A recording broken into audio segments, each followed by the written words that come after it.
रवि एक छोटे से गांव में रहने वाला साधारण लड़का था। उसके पिता किसान थे और माँ घर संभालती थीं।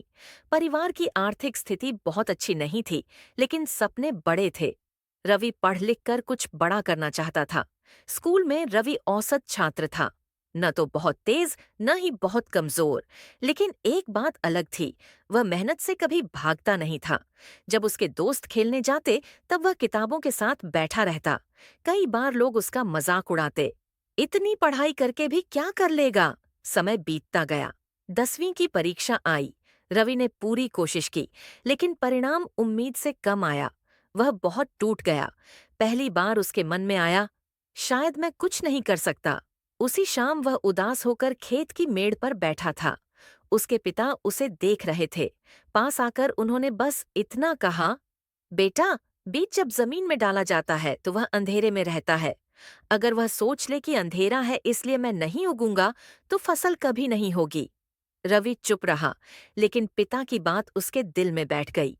उसने तय किया, मैं अपनी असफलता को आखिरी फैसला नहीं बनने दूंगा। उसने फिर से पढ़ाई शुरू की। इस बार सिर्फ नंबर के लिए नहीं, बल्कि सीखने के लिए। गलतियों को समझा, सवाल पूछे और रोज थोड़ा बेहतर बनने की कोशिश की। 12वीं की परीक्षा में उसका परिणाम पहले से काफी अच्छा आया। यह कोई टॉप रैंक नहीं थी, लेकिन उसके आत्मविश्वास के लिए बहुत बड़ी जीत थी। फिर प्रतियोगी परीक्षा का समय आया। पहली बार में असफलता मिली, दूसरी बार भी। लोग फिर कहने लगे, अब छोड़ दे, ये तेरे बस की बात नहीं। लेकिन रवि ने खुद से कहा, अगर मैं आज रुक गया तो सारी मेहनत बेकार हो जाएगी। तीसरी कोशिश में उसने सफलता पा ली।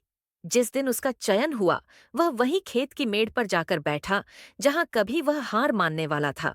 उसकी आंखों में आंसू थे, लेकिन इस बार खुशी के। उसने महसूस किया, सफलता अचानक नहीं मिलती, वह उन दिनों में बनती है जब कोई देख नहीं रहा होता।